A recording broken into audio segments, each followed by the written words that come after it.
In the matter of the people of the state of California versus Orenthal James Simpson, case number BA097. And so, my fellow Americans, ask not what your country And we are can do for back you. on Wednesday. Hi, Taylor. Hello, Fars. How are you? I'm doing very, very well. It is a continuation of our Sunday, and we are going to just trot it on then. Welcome to Doomed to Fail. Today, we are covering the historical side of our Doomed to Fail relationship event slash thing. And Taylor is drinking an entire slice of chocolate cake mixed within and blended with milk and ice cream. Why do you think I'd be doing that? Because you said you were doing that 20 minutes ago. Saying use your context clues. Who do you think I'm talking about? Oh God. Okay, so we're talking about Chicago. Who's Oh, we're not talking about Chicago. We're talking about cake. Oh, you really threw me Clarify. there. Oh, I did. Oh, so okay. So it's got to be either Taft. Oh, let them eat cake. Is it Marie Antoinette? Yes. Wow, really? Yeah, good job. Wow, I'm Great really job. good at this. So, okay, we're going back to apparently my favorite time period, which is the Enlightenment, and we're talking Marie Antoinette and her husband, Louis the 16th. This is a long and a good one, and there's so much stuff. It's pretty fun. So, Awesome. I'm excited. So in 2020, I read a ton of books because I had nothing else to do, but I read Marie Antoinette, The Journey by Antonia Fraser then. And then this week I read Marie Antoinette, The Last Queen of France by Évelyne Levay. And then I also watched the Sofia Coppola movie from 2006. Have you watched that? 2006? No. Well, with Kirsten Dunst. You know what's funny is whenever you mention it, I pictured Kirsten Dunst, but I think it was because I was picturing Romeo and Juliet, not Marie Antoinette. She's not in that. That's Claire Danes. Yeah. Oh my God, that is. Wait, who's Kirsten Dunst then? Oh, okay, yeah. I never saw him. Claire Danes, man. What happened to Claire Danes? She was in that show about the Middle East and stuff that everybody loved. With Man, I hope anyway. I hope she's doing well. I think she's fine. She's married. She's married to the guy who she's married to the guy who played the cop in the TV show Hannibal. No way. Mm-hmm. Every story comes back together. She has nothing to. That's not true because she has nothing to do with this. You just thought that she was Kirsten Dunst. And yet again, I've derailed another episode. But anyway, I remember seeing it in the theater and it ended and I was like, what? I was like so mad and like I didn't love it, but watching it again and knowing more about Marie Antoinette as a person, I like it a lot more. Kirsten Dunst did a great job kind of showing her humanity and the things that she was really, really good at and kind of her situation. So I'll talk a little bit more about what that means. But I also a couple other websites that if I told you about them right now, it would spoil. So I'll put them in the show notes. So when I'm researching, like I've said before, and getting super into things, I want to like think like that person for the week when I'm doing my lifetime worth of research in a week. And have you ever seen this? I've seen it on Instagram. There's like a Kurt Vonnegut quote about buying envelopes. Tell me the quote and I might know it. So I might even look it up, but the idea is that like he's like, oh, I need an envelope, and his wife is like, you can go buy an envelope online. And he's like, no, I want to go to the store. I want to see people. I want to like romanticize little things in my life, you know? Yeah, makes sense. So like making the small things special. And if you are Marie Antoinette, everything is special, including you, you know? Yeah. Like everything's a little bit magical. Everything is special. So that's sort of the vibe that she gives off. So Maria Antonia was born on November 2nd, 1755 at the Hofburg Palace in Vienna, Austria. So for reference, Louis the 16th, he was born on August 23rd, 1754. So he's a year older than her. They're roughly similar in ages. Marie Antonia, that was her name before she was French. She was the last daughter of Maria Theresa. So Maria Theresa was a one of the last Habsburgs in like that line of Habsburgs who've talked about Okay. before. And she ruled over Austria in like a bunch of different ways. It's complicated. There was a war of Austrian secession, all these things happening. Antoinette's dad isn't really in these stories because her mom is so prolific. She's just like someone who's trying to get her kids married off, and she's doing all these deals, and she's really interested in like Austria and keeping that part of Europe strong. She had 16 children. 3 of them died in childhood, and Marie Antoinette was the 15th, Wow. which is a lot of fucking children. Maria Theresa said that if she was not always pregnant, she would have gone into battle herself, which is cool and fun. Yeah, So she's that's like the kind hardcore. of mom that she had. Yeah. So this is similar to Catherine the Great. I'll bring her up a little bit more, but Catherine the Great's mom was very similarly trying to get her daughters married off and grow the line. And it's somehow the Holy Roman Empire and Austria-Hungary. And this is why like Napoleon could do things like have his sister be Queen of Naples, because there's always a Queen of Naples, which is fun. So Maria Theresa, Marie Antoinette's mom, was married to Francis I, Holy Roman Emperor. Of all of their kids, there were several archduchesses, 2 Holy Roman Emperors, an archduke, and then Maria Carolina, the Queen of Naples and Sicily. There was a Duke of Berrisgau, and then there was Marie Antoinette, who was the Queen of France. So she did pretty well for someone trying to get her kids to have like good jobs, Yeah, she seems essentially. she seemed like she had a plan for her kids. Yes, exactly. So a lot happens, and Maria Antonia is promised Louis XVI when she is 14 in 1770. So her childhood was like obviously very nice. She lived in these like palaces in Vienna, and she also met Mozart when she was a child, which is cute. They're both kids Fun. when they met. She was hard to teach and didn't really want to learn, but she could sing and dance. So she was just kind of like a spoiled rich kid for the most part, but like not her fault. So a little bit more about like why what happened to Marie Antoinette happened to Marie Antoinette, and why what happened to Catherine the Great happened to Catherine the Great. Catherine the Great was a little bit older. She was born in 1729, but it's the same idea. You send your European wife to another European, Russian, whatever place to marry the monarch or the next in line to hope to like preserve your line and move it on. Marie Antoinette was like very, very young, and she didn't really have that like political acumen that Catherine the Great had. Catherine the Great went in and she was like, I want to be Russian. I want to learn the language. I want to upgrade the society. I want to help the people. She was It's not smarter like than her she husband did and she any was ready to better. rule. Catherine the Great? They Yes, both she ended did. up She getting obviously did. killed. No, they didn't. Catherine the Great died when she was old. Wait, who was Tsar Nicholas's wife? No, no, no. That's way, way, way, way, way later. Oh, okay. All right. I also don't know history. Yeah. Keep going. Sorry. Oh my God, it's our first episode. Re-listen to our episodes, Fires. So Yes, just ma'am. kidding.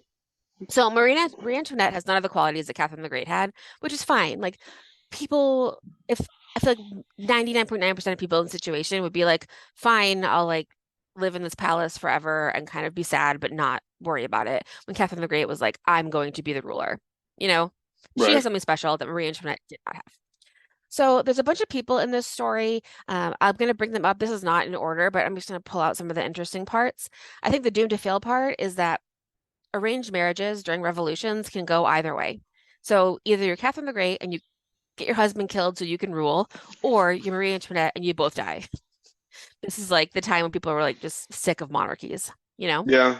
Yeah. It seems like you just have to pick the right husband, either the guy that you can Hmm. steamroll and take over, or the idiot who gets you and your kids killed.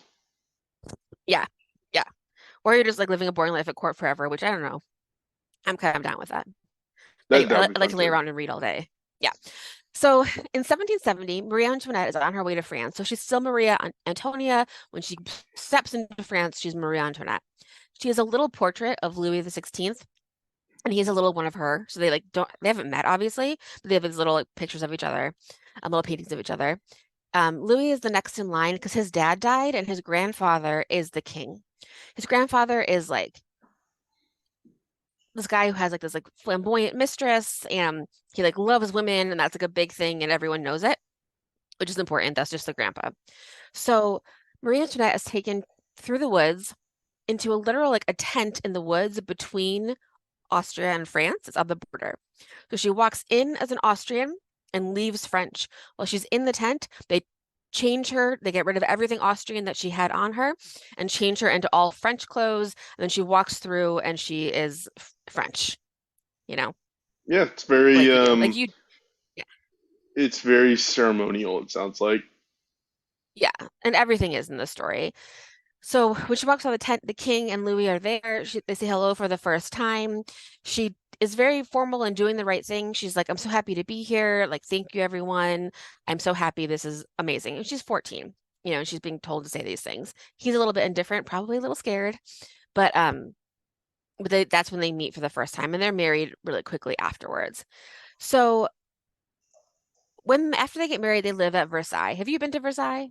Oh no, my cousin literally just came back from France and went to Versailles and said it was stunning, but I think you just had to say that. It's like when everybody goes to the Louvre and says, "Oh my God, the Mona Lisa was life-changing." It's like, was it, or is it just like another thing that you have to say socially to be cool? I don't know. I think Versailles is actually stunning. So I haven't been there either, but we should go. We talked about this a little bit with Lizzie Borden. I think I brought it up because Lizzie Borden at her house, there were no hallways. Like there are no hallways in Versailles. It's just like room after room after room, you know? Yeah.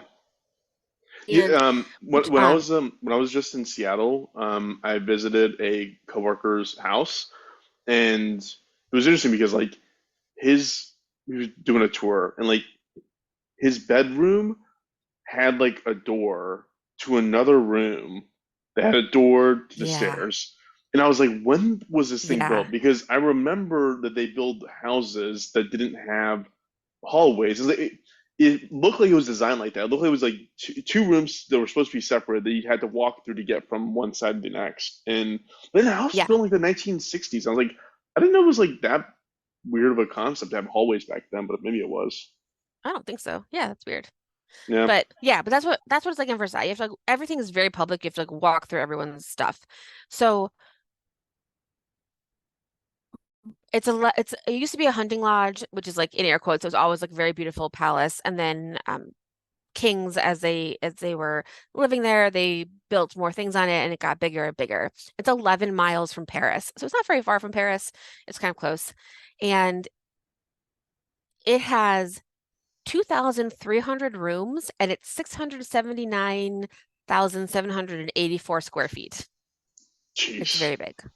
Yeah. Um, so and it has to be big because like a shit ton of people live there. There's courtiers who have small apartments that are like worse than their apartments in Paris, but they're like grateful to have them. There's dukes and such that have a larger set of rooms. Then there's the infrastructure to keep that. So if I'm like, Fars, Duke of Austin, come stay with me at Versailles, you're like, totally, that sounds great. Here are my 10 people I'm bringing with me. Like the dude who dresses me, the dude who shines my shoes, the dude who does this, So there's so many people involved and you have to feed everyone and there's kids everywhere. So it's very crowded in there. It's like a city, It's so basically, wasteful. in Versailles. Yeah. Well, yes, exactly. So it's not like there isn't any pomp and ceremony in Austria. There totally is. It's also very beautiful. She also lived in a palace, but France is something different. It's like really like high, high, high pomp and ceremony. So one of the people that she meets almost immediately is Anne de Noy. And listen, I'm going to try my best with these. So I listened to the book, so I have like a kind of idea how they pronounce them.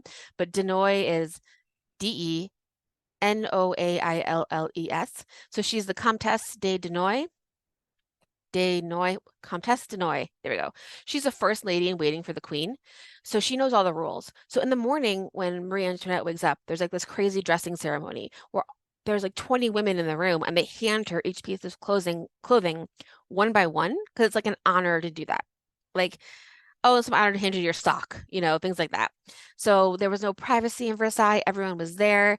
The Comtesse de Noy was kind of like hovering over everything. Marie Antoinette called her Madame Etiquette because she knew all the rules and like really, really stood by all the rules. Um, just to mention later, she will be guillotined as well. This But place, like it reminds me of like the warmth and comfort you'd experience at the Beast Mansion in Beauty and the Beast. Like it is it's exactly that. Yeah. stupid over the top, like Yes. not cozy at all. No, it's not cozy. Absolutely. I feel like you're pretty uncomfortable because your clothes are uncomfortable. There's people everywhere. There's no It probably smells privacy. like You shit know, everywhere too. it definitely smells terrible. I didn't write this down, but there is one thing that one dude goes to America and he comes back and he's like, "Hey, do you guys know that the women in America wash themselves with soap?" He's like, Like they smell what? pretty good." What on Yeah. earth are you So talking yes, no, about? it Witchery. smells terrible. And there's like horses everywhere, you know. Yeah. So Versailles is crazy. On their wedding night, after the wedding, like ceremony party itself, everyone's in the bedroom with them. So like tons of people, dukes, duchesses, courtiers, everyone's there. The ceremony is the king gives a pair of pajamas to Louis the 16th, and then, oh, I guess he's not the 16th yet, but to Louis, and then the top lady in the monarchy gives pajamas to Marie Antoinette. They get to change in private. Then they get to sit in the bed together in their PJs, and everybody sees them. And the king's like, "Good luck," and everybody cheers. And then they have to see them together in bed, like that's a huge part of it. And then they close the curtains, and everybody leaves and continues to have a party. And now they're left alone, these two, like a 14-year-old and a 15-year-old in bed together. Were they supposed to So like do it or? yes, they're supposed to have kids like immediately. And they do not. They do not have sex on that first night. They don't have sex for a while. It's weird with guys like this, like with Peter the Third, with Catherine the Great's husband, like they also didn't have sex for a while. And it sounds like everyone around them was having sex, like not, maybe not in front of them, but like his friends all knew what was going on, but maybe they were like pretending, maybe they embarrassed these guys and like they didn't ask the right questions because they just like don't necessarily know what to do, you know? Yeah, And they're like no one 14 ta and no yeah, they're they just like kids. assume that they would know how. So it sounds like there might have been, I think this is the same for Peter the Third that it is for Louis, that like an operation might have helped, like a little bit of like a foreskin operation that would have made them be able to like, excuse me, like actually have sex. But either way, they just like don't know what they're doing. So Louis, he like loves locks and keys. He does all this like nerdy stuff. He doesn't really talk to her, but he's nice to her. And he could be worse. He could be Peter the Third, who's like actively the worst. Remember, he was the Right. wet noodle from a long time ago. Yep. So, um, while she's waiting to be useful, meaning have a baby, she wants to go to Paris, so she sneaks out and goes to like masked balls in the city. She loves the theater. She does little performances, so she like will put on a play. She put on The Marriage of Figaro sometime later in her life. So she sings and she dances. She loves to party. She loves to gamble. So Marie Antoinette will play cards until dawn. So she'll gamble and she has all this money and she just has like jewels and stuff. And Louis is okay with that. He like loves her in his way. He's like, this is my wife. It's not like he's sleeping with anybody else. He gives her gifts. He's just like not really into her or maybe anyone that way. She buys things like she buys diamond bracelets that cost the same as like a mansion in Paris. There's a lot of God, diamonds in this story. so Hard on. crazy. This is also it's so stupid. And this is also when she meets Leonard Atui, who's the hair guy. He's the guy who, with her together, they invented the big hair, big hair, big hair thing, which is great. So like the higher and higher hair stuff, that's like obviously that you think of when you think of her. She did it with this hairdresser guy. It's called a So she's kind of beehive, right? no, it's like way more than a beehive. Like a beehive is something you can do with like your own hair in the 60s, but her thing, it's like, 3 feet above your head. This like, and everyone's hair was like powdered and white, because it's still um, you know, like how like the same time as like George Washington, his hair was powdered, like big wigs. Yeah. Do you know what I'm talking about? Yeah, I'm looking at her picture. She's really So pretty. If these pictures do her yeah, justice. I think they're close, and I'll tell you how I know that later. But she another thing with the hair that I was thinking as an aside is like, have you ever done like a exfoliating face mask on your face? What do Like you any think kind the of face answer to that? mask? What do you think the answer to that is? Just out of curiosity. Every night, every night. So if you do ones, I've done them before, like they come in different colors, depending on what's in it, you know what I mean? But when you put on like a white clay mask and you smile, your teeth look terrible because you're like, my teeth, your teeth against actual pure white, like they're not white, you know? Yeah, yeah, yeah. And I'm just imagining that like they don't talk about this, but like everyone's teeth must have just looked yellow and terrible because they have like powdered white skin and powdered white hair and these beautiful dresses, but their like teeth must have been like gross Yeah, I can imagine. for the most part. That's what I'm imagining. So eventually, Louis and Marie Antoinette do have sex, and it is getting awkward because his brother has a baby with his wife, the Countess de Provence, and that's her sister-in-law. So that baby is next in line. So everyone's really, really mad at Marie Antoinette. And she's like, I don't know what to do. I'm in bed with this man, like nothing's happening. And he does tell someone that he does manage to get hard and then like be with her for like 2 minutes, but then he like pulls out and doesn't ejaculate. That's not how babies are made. And he just Yeah. leaves. Well, it sounds like he So just didn't know that's what he not was going to cut it. doing. Yeah, it's not going to cut it. So whatever happens, guess how long it took them after they got married to finally have sex? A week. 7 years. That's not a happy marriage. No, it's a long time. So she's super happy. She's like writing to her mother because her mom was like, you have to have a baby, you know? So she's like, we finally had sex, and she gets pregnant. She has a baby. It's a girl, her first baby, which, is a bummer. But another like ridiculous pomp and ceremony thing is when she has a baby, everyone is there because they need to see the umbilical cord attached to the baby, attached to the mom to prove that he's like the heir, you know? So And crazy. like when I had my babies, I would like the nurse and the doctor and my husband, please. Like nobody else.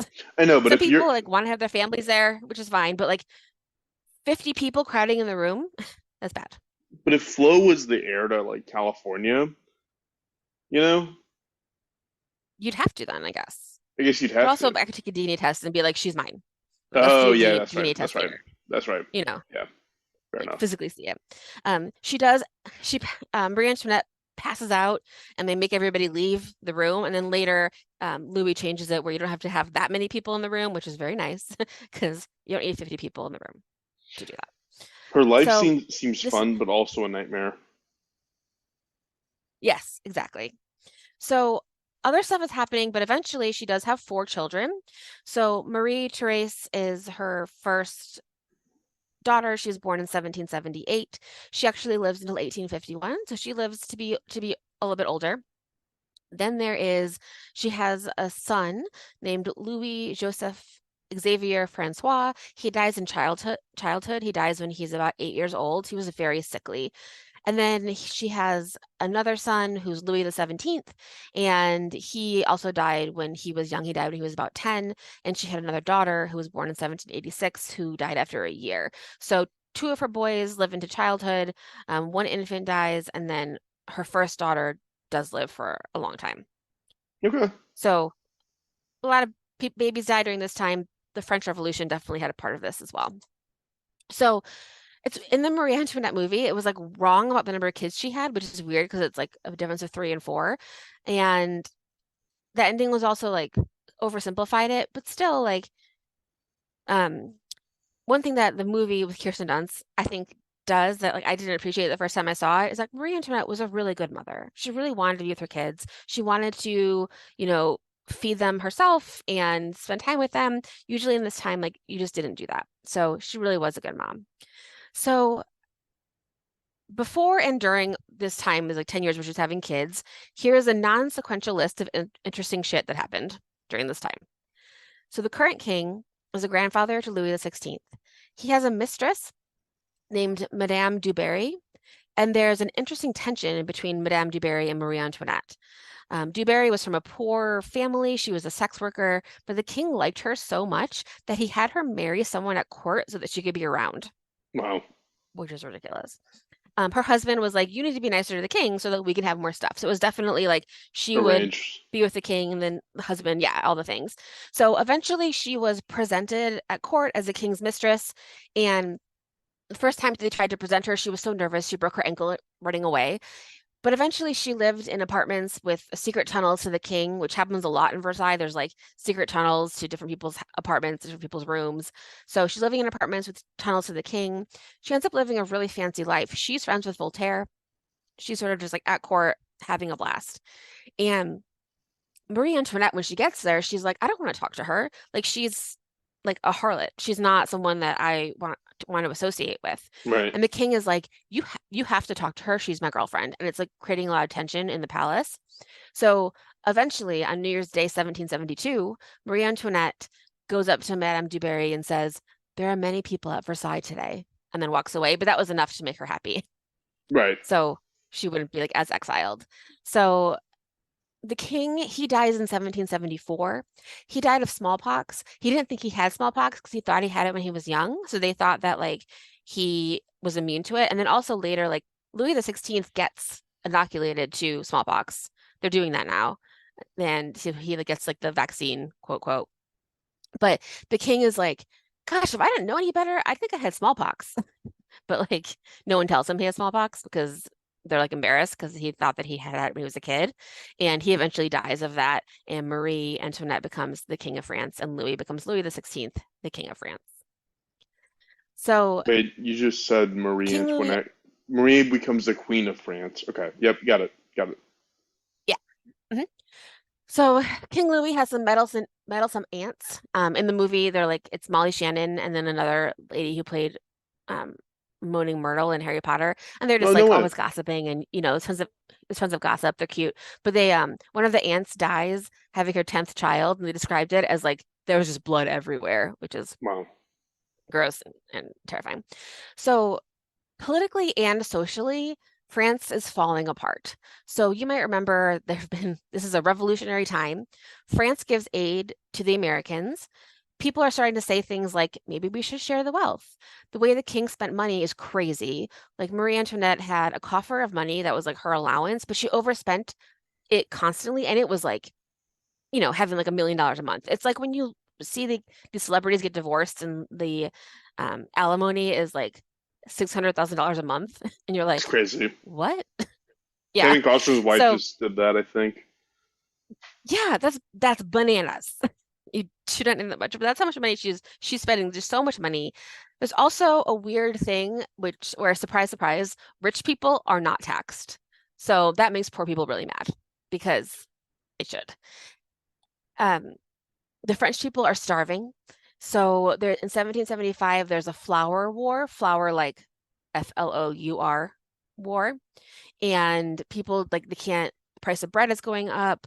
They are just like literally starving in the streets. This is where they say that she said, let them eat cake. And the idea of them being like, Your Majesty, the people of France are starving. They don't have any bread. And she like, looked around and her room is like full of cakes. And she's like, well, let them have cake, you know? But she She didn't say didn't that. really. But that's Yeah, what, yeah. Okay. I was gonna say. I yeah, heard that she that was didn't. a rumor. Yeah, she didn't really say that, but that's the idea that she's like so just drowning in food, while people are starving and like doesn't really understand. So people are starving and pissed. Also, just as an aside, she's very Catholic and she's still going to mass all the time. She's really like stays really religious. Her family from her brother's a Holy Roman Emperor. They're in Austria. They are trying to keep their power and grow their power. So there's some people that are like kind of scheming to have Marie Antoinette have more of a political leaning, kind of like Catherine the Great, but she just doesn't have that like bone in her body. This entire time, there is a man named Comte de Mercy, and he has been by Marie Antoinette's side the whole time. He came from Austria. He whispers things to her. She confides in him, and he is in constant contact with her mother. And so sometimes she'll like tell him a secret, and he'll tell her mom. So there's this person who always has Austria on his brain, trying to do stuff for Maria Therese, and she just trusts people because she doesn't understand these political deals and this thing that she's a part of. Like she doesn't understand what's going on in Europe. She doesn't really she doesn't really think about it, you know? Right. She's kind of being used by a lot of people. Her brother, Emperor Joseph II, is the Holy Roman Emperor. He's very involved in like her and Louis not having sex. He's like, you have to do this. You have to have a baby. And he needs to do things for Austria. There's a war of Austrian succession in this time, but he visits Marie Antoinette at Versailles, and she's always really happy to see him. So he's like the sibling that she sees like again after this. I don't think she sees maybe any of her others.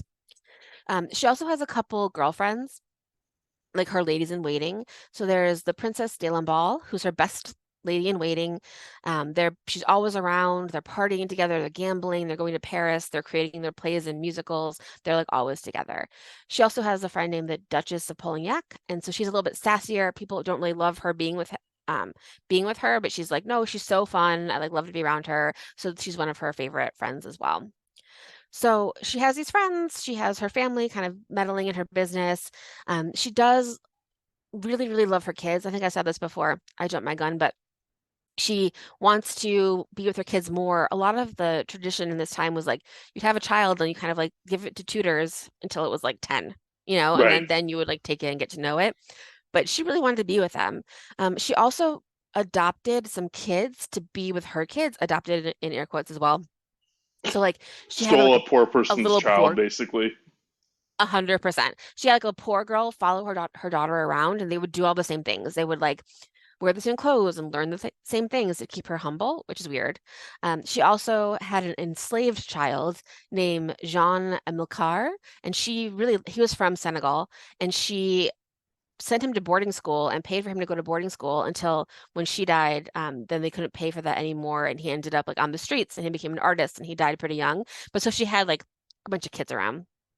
Um, Her daughter did not like her. She's like very, very haughty and like not very nice to her. So there's like a story where someone was like, "Oh, your mother, like she's, could be, like something could happen and she could die." And the daughter was like, "I wouldn't care, you know?"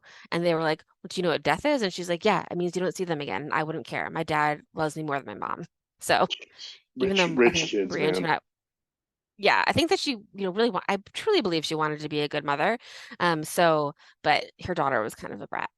So her first son, he died when he was like 5, or no, he was 8. But when he was 8, he weighed 16 pounds, which is Huge.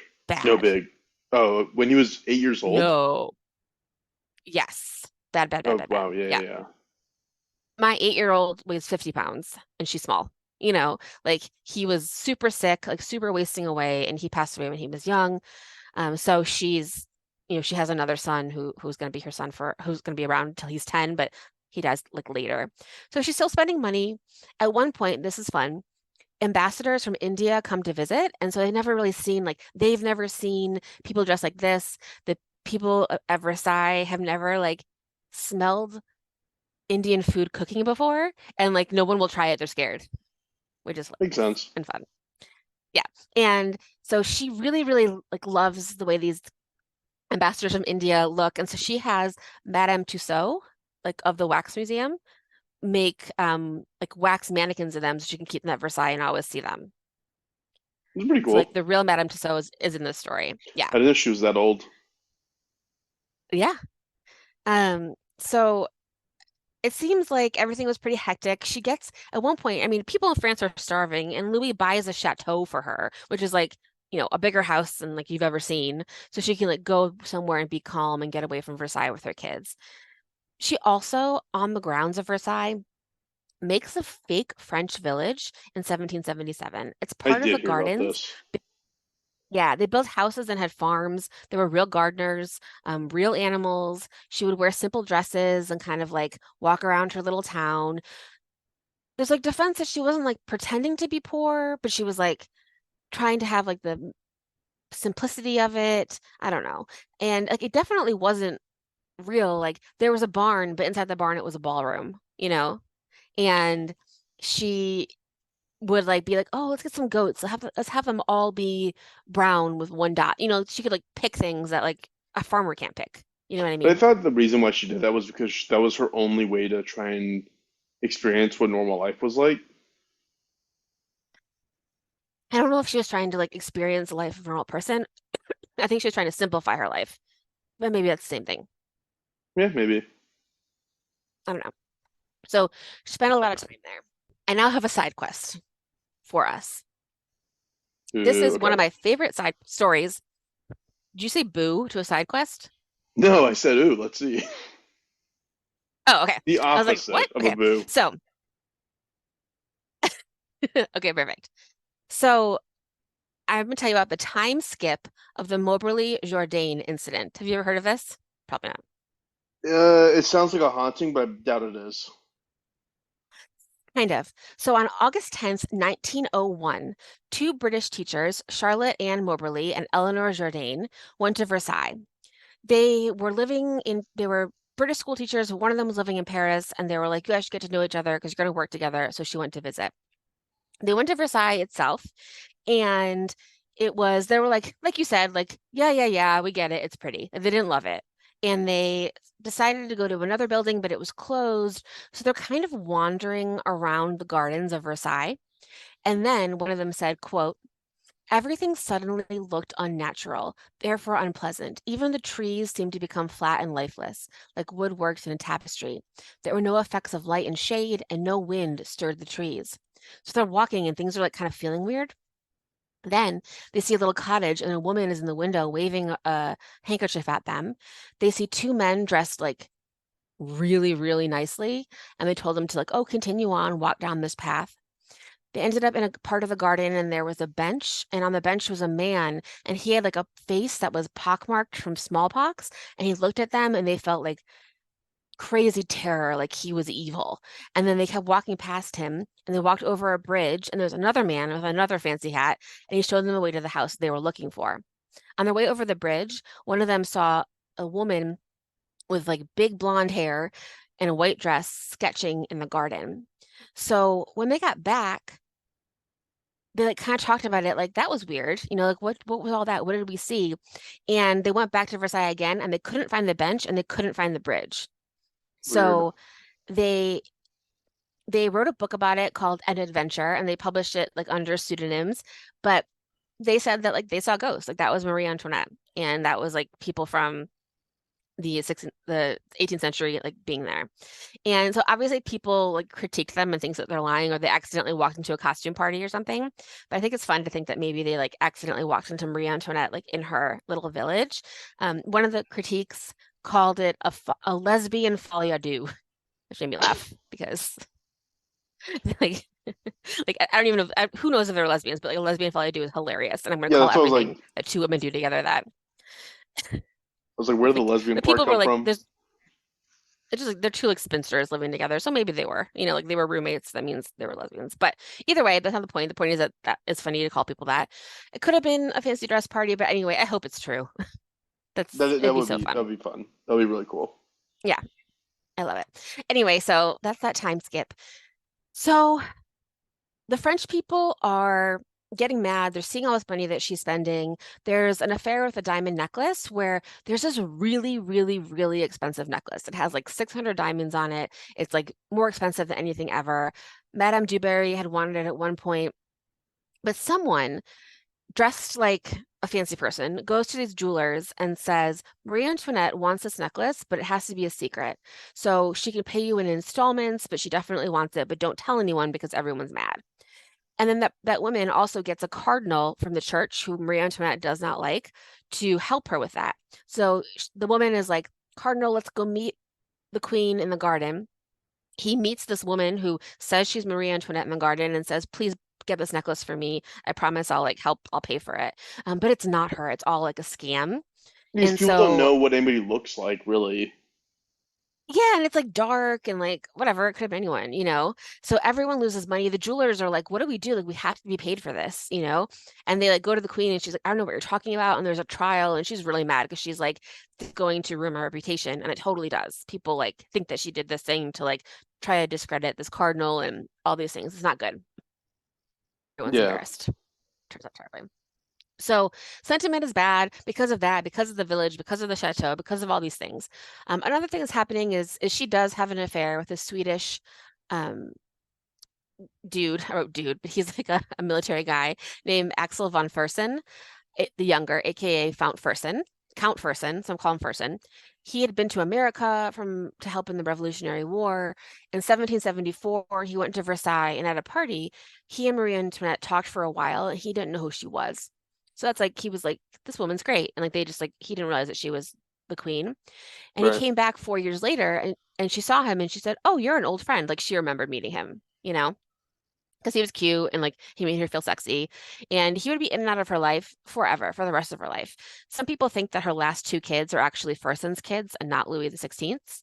Uh, Some people are like, oh, yeah. Some people are like, oh, they were just really good friends, which is so stupid because like, who cares? Like it's been 300 years. So, but like he had rooms below hers that were connected, so tons of tunnels connecting him to her. In the 1800s, his family had a bunch of his letters and he sold them, but they were heavily edited. Like people had crossed out like big paragraphs of them, which you don't do if it's not a love letter, you know? Right.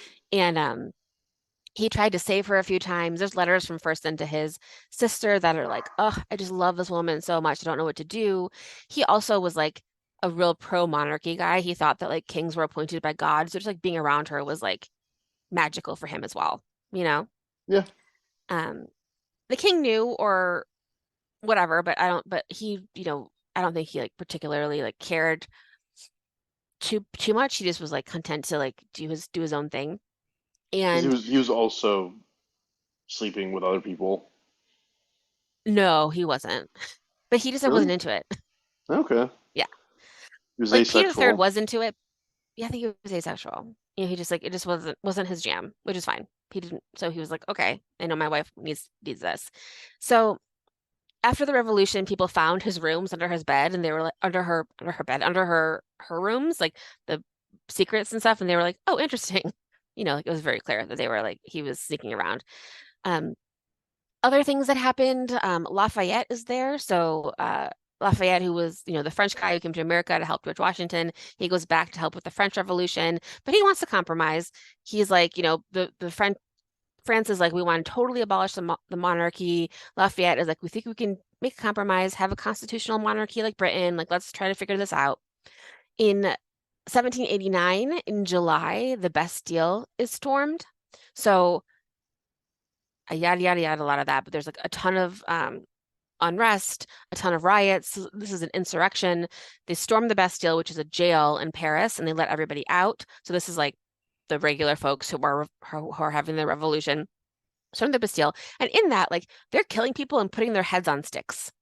So it's like a Yeah. very brutal day. In October 1789, they come and they storm Versailles. So this sounds like very, very scary. Like, so it's the middle of the night, and they do this in the film, I think, well, because you get the feeling like it's the middle of the night. She doesn't know where her kids are. She doesn't know where Louis is because everyone's in separate bedrooms. There's all these corridors, there's all these secret passages, and people are starting like running up to Versailles.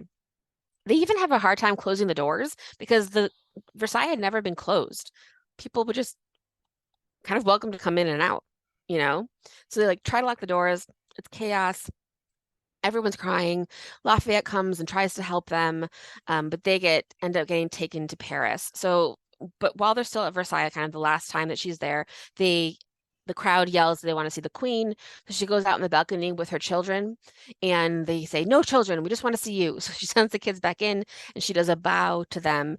And a couple people are like, "Bring her to Paris," and some people are like, "Long live the queen," because they kind of like that like bow that she did to them. But Bring her to they get Paris to taken to kill her, Paris. though. Yes, but not for a few years.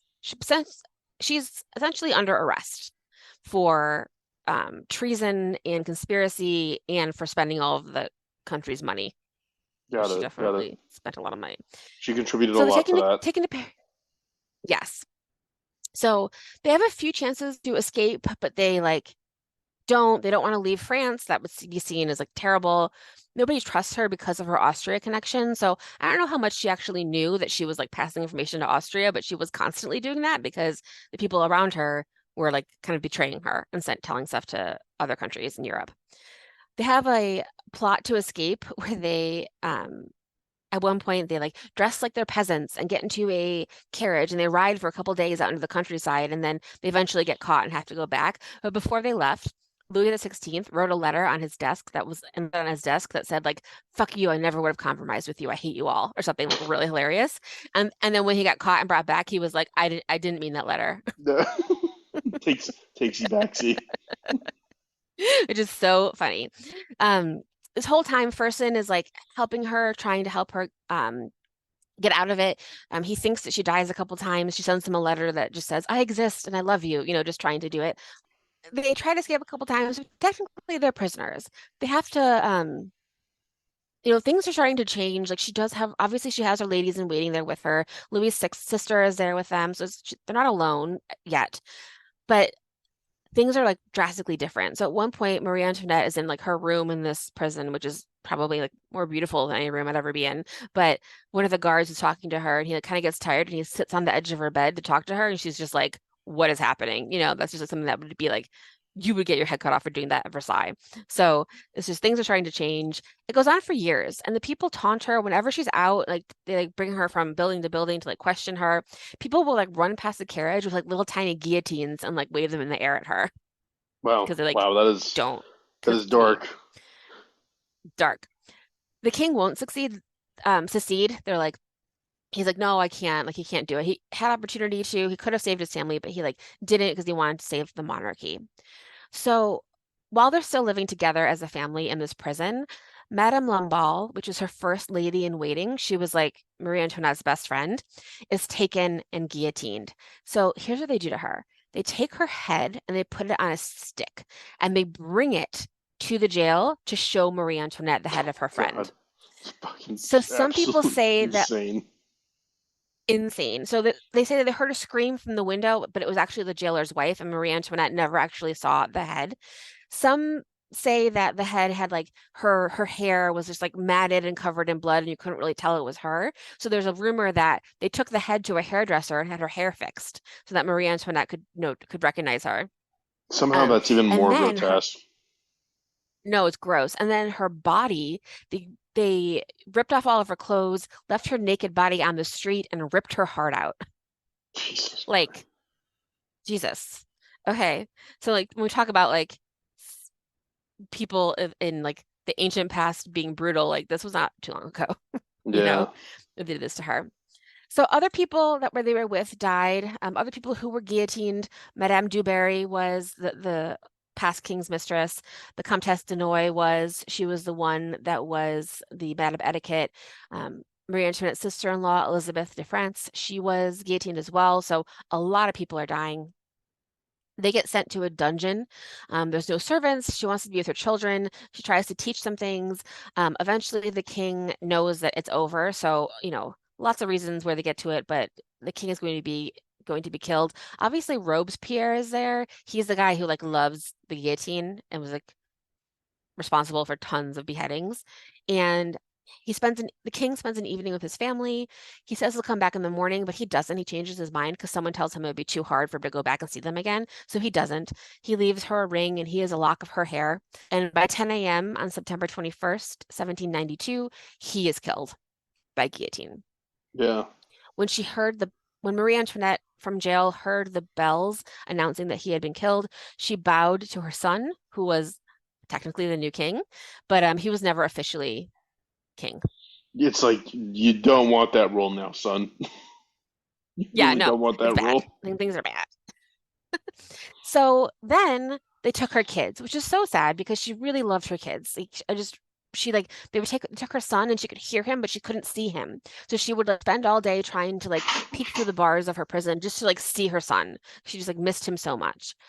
Her daughter was eventually sent away after all the deaths, and she was exiled and then back and then exiled again. Like I said, she lived to be like 60. But this son, for fuck's sake, is what I wrote. So this second son of hers, the one who was technically Louis the 17th of France, but he was never actually king. He was 10 years old when they're in this prison. And he gets this tutor who's this like, they called him an alcoholic cobbler, which is not the kind of person you want to be teaching your child. And he sort of told the boy to like say bad things about his mom. So he wanted to say like he was like say horrible things about your mother. And I guess the jailers caught the boy like touching himself because he's like a 10-year-old boy. And they made him say and like made him believe essentially that his mom and his aunt would like watch him masturbate and like lay in bed with him when he did that, which is not true. So Marie Antoinette was like, that's not true. Like you can make a kid say anything, And they were like telling him these terrible things about his mother, but they kind of spread that rumor, which also made one of her charges incest. Jeez. Yeah, they did Fucking her terrible. dirty. And yeah. And so maybe he believed that it happened, but like he was a kid and like they asked his sister, did it happen? And she was like, it absolutely didn't happen. But then she also like is part of this like real world. So she's like, if my brother said it happened, maybe it did because he knows more than me because he's a boy, like stuff like that. Like so there's like believe children, of course, but also they made him do this. And also, Right. like in a situation where the entire country and now everybody in power is saying that like you and your family are the bad ones, you're gonna align yourself with Yeah, power, right? yeah. Yeah, exactly. So in her last letter, she forgave her son. She was like, he's just a child, she loved him so much. Now she's alone in a dungeon for a while. There's a girl named Rosalie who is her like only servant, servant. She reads books, she prays, she cries, she doesn't eat, she loses like a bunch of weight. She is 37, but they say that she looks like she's like 60. Her hair turns gray. She's kind of wasting away in there. Count Fersen tries to help her, but he can't. He just cannot help her. There's a thing that happens where she's accused of sending messages via flower petal, that she was writing like messages in a flower to someone else. It's called the Carnation Affair. So she was like being, told about other things or kind of accused of other things in the interim. So eventually, the three big things that Marie Antoinette is tried on are conspiring with foreign powers, the depletion of the state treasury, and of committing high treason by acting against the security of the French state. So she was kind of tried on incest, but not really. She said, I'm a mom, I would never do that. And then all the women who happened to be there were like, oh my God, totally. So they threw it out because it actually got her some sympathy because she was like, look what they're trying to do to my son, Right. trying to do that. She might have actually committed treason. So like one book says that she did. It's kind of complicated. So like they were trying to save their version of France. So they were like trying to get help from foreign powers to save the monarchy. So that's treason against the revolution, technically, you know? Which you would expect them to do because if they're not successful, they get beheaded. Yes, exactly. So she had no chance in this. So on October 17th, 1793, she's convicted and sentenced to death.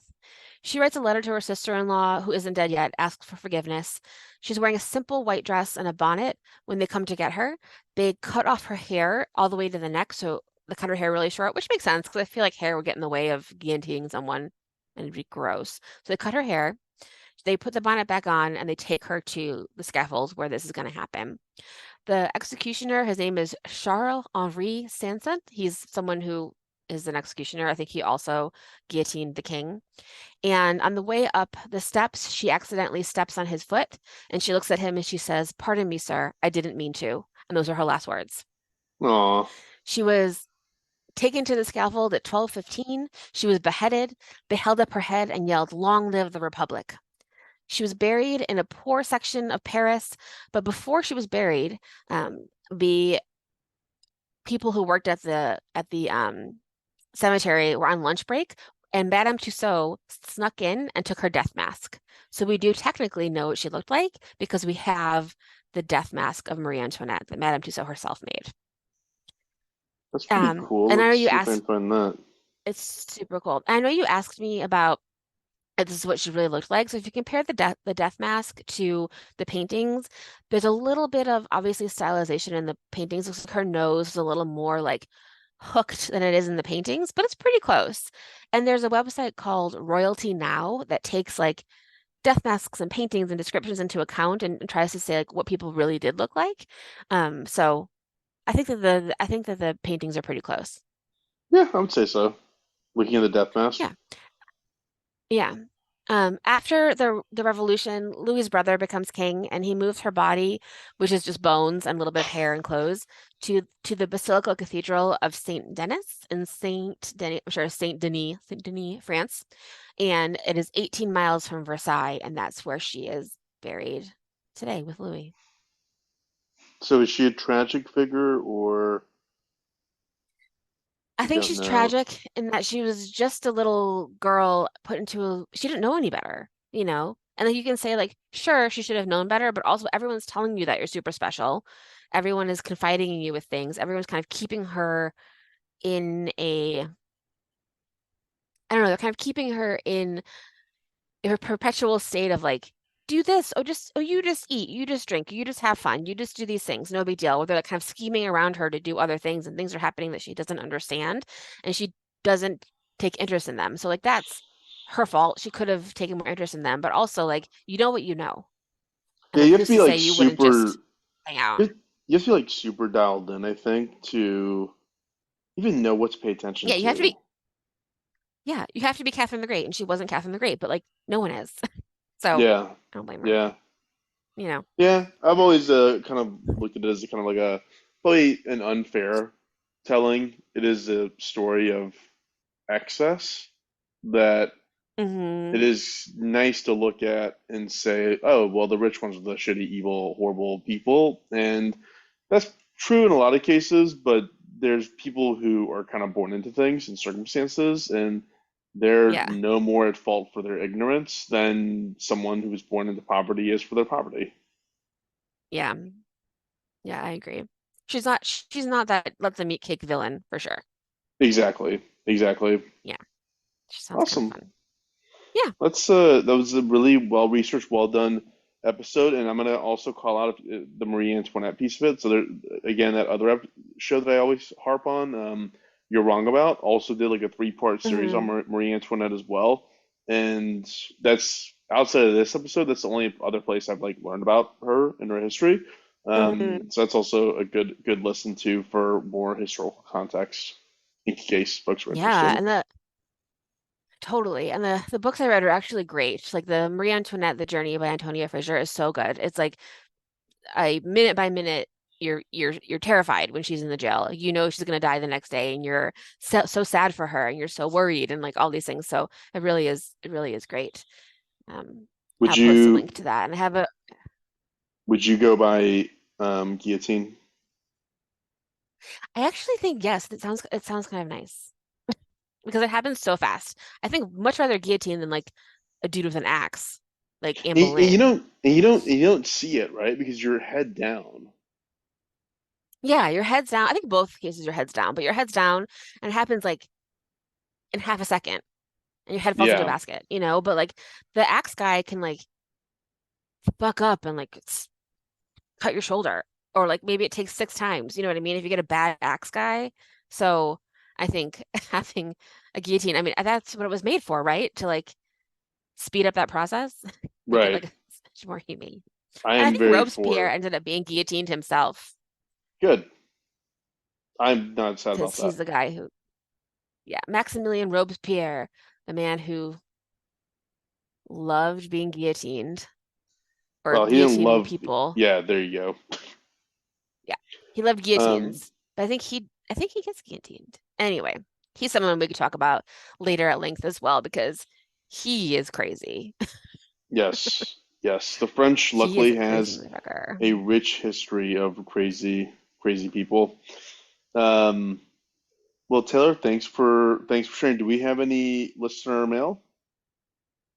Um, no, I have a couple people have reached out and said they've been listening, which is super fun. And I sent some stuff about our email list, so hopefully people can join that. You know, if you don't get the push notifications, if you just want to like know what we're up to and kind of pick what you're listening to, you can do that, and that's all going to be in the show notes and on our website and everything. So yeah, please continue to listen, give us ideas. We love them, and thank you so much. We're at Doomed to Fail Pod on all of the socials and YouTube, and our email is doomtofailpod@gmail.com.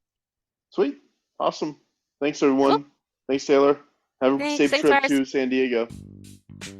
Oh, thank you. Thank you. I'm gonna shut this down and